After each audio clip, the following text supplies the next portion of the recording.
एक गुरु अपने शिष्यों को उपदेश दे रहे थे।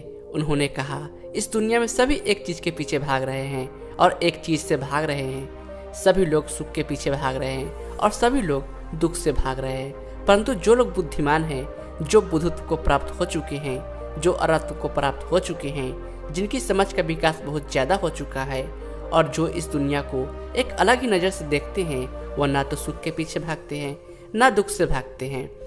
यह दुनिया वास्तव में जिसे सुख समझकर उसके पीछे भाग रही है, वही उनकी दुख का कारण है, और जिस दुख से भाग रही है वही उनकी मुक्ति का द्वार है। झूठे सुख के चक्र में फंसकर ही मनुष्य सच्चे सुख से दूर हो जाता है। गुरु अपना उपदेश समाप्त करके वापस चले गए, परंतु वहां बैठे एक शिष्य के मन में एक सवाल उत्पन्न हुआ। उसने सोचा कि सुख तो सुख होता है, झूठा सुख क्या होता है? और यहाँ इस दुनिया में हर कोई अपना सुख ही तो ढूंढ रहा है, दुख तो किसी को भी पसंद नहीं। फिर गुरु ने ऐसा क्यों कहा कि जो समझदार है, बुद्धिमान है, वह सुख के पीछे नहीं भागते और ना ही दुख से भागते हैं। अपने मन की जिज्ञासा को समाप्त करने के लिए वह शिष्य गुरु के पास पहुंचा और कहा, गुरुदेव, आज आपने जो उपदेश में कहा मैं उसे ठीक से समझ नहीं पाया। यहाँ झूठा सुख क्या होता है? यहाँ हर कोई अपने सुख के लिए तो प्रयासरत है। सुख से ज्यादा दुख कीमती है, यह बात मेरी समझ में नहीं आई। गुरु ने कहा, यह बताओ कि सुख क्या है? शिष्य ने कहा, हर मनुष्य का सुख अलग अलग है। किसी को धन प्राप्ति में सुख मिलता है तो किसी को पद और प्रतिष्ठा में सुख मिलता है, किसी को प्रेम में सुख मिलता है तो किसी को सेवा करने में सुख मिलता है। अपनी इच्छा की पूर्ति हो जाना ही सुख है। गुरु ने कहा, यही सब झूठ सुख है। जिसको धन मिला वह इस बात से दुखी है कि उसका धन छीन न जाए। जिसको पद और प्रतिष्ठा मिली वह इस बात से दुखी है कि उसकी प्रतिष्ठा चली न जाए। जिसको प्रेम मिला वह अपने प्रेमी या प्रेमिका की या अपने चाहने वालों के चले जाने से दुखी है। जिसने किसी का सेवा की वह इस बात से दुखी है कि जिनकी वह सेवा कर रहा है वह उसे छोड़कर न चले जाए। जो अपनी इच्छा को पाले बैठे हैं वह इस बात से दुखी है कि कहीं उनकी इच्छाएं अधूरी न रह जाए। यह तुम्हारी इच्छाएं जिन्हें तुम सुख समझकर पूरा करने में लगे रहते हो, यही दुख का कारण लेकर तुम्हारे जीवन का विनाश करती है। एक पुरुष एक स्त्री से विवाह करता है, यह सोचकर कि वह स्त्री उसके जीवन में आएगी तो जीवन सुखी सुख से भर जाएगा, परंतु वही स्त्री उसके दुख का कारण बन जाती है। इसी तरह एक स्त्री एक पुरुष से विवाह करती है, यह सोचकर कि वह पुरुष उसकी हर इच्छा को पूरी करेगा, उसके जीवन में सुखी सुख भर देगा, परंतु वही पुरुष स्त्री का दुख का कारण बन जाता है।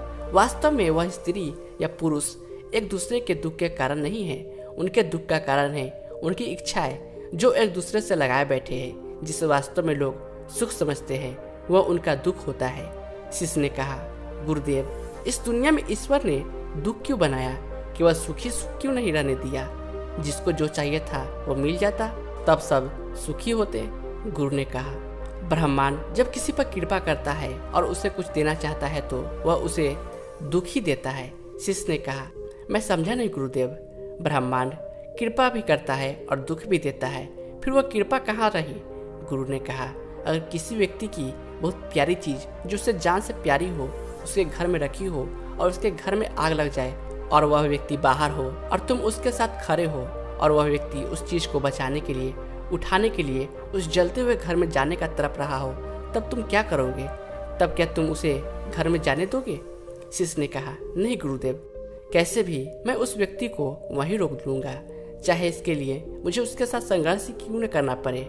गुरु ने कहा, और क्या ऐसा करने से उस व्यक्ति को तुम्हारे द्वारा सुख प्राप्त होगा या वह दुखी हो जाएगा? शिष्य ने कहा, गुरुदेव, वह तो दुखी ही होगा। गुरु ने कहा, इसी तरह जब ब्रह्मांड आप पर कृपा करता है तो आपको सुखों से बाहर खींचता है।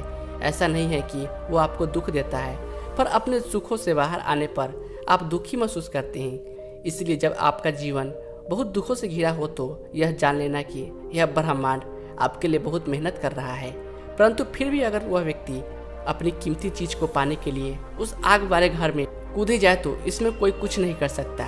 शिष्य ने कहा, गुरुदेव, मुझे यह बात और अधिक स्पष्ट करके बताएं, मैं ठीक से अभी भी इसे समझ नहीं रहा हूँ। लोग ईश्वर से प्रार्थना करते हैं धन के लिए, पद के लिए, प्रतिष्ठा के लिए, मान सम्मान के लिए, अपनी इच्छा को पूर्ति के लिए, और आप कह रहे हैं कि यह सब इच्छाएं उनके दुख का कारण है, और अगर उस ब्रह्मांड की ईश्वर की उन पर कृपा हुई तो वह उन्हें दुख देगा?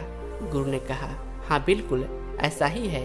मैं तुम्हें एक बीज की कहानी सुनाता हूँ, शायद तुम उससे कुछ समझ सको। कुछ बीज एक बर्तन में रखे हुए थे। वह एक दूसरे का बहुत ख्याल रखते थे। उनमें से एक बीज ने अपने साथी बीजों को नष्ट हुए, खराब होते हुए देखा।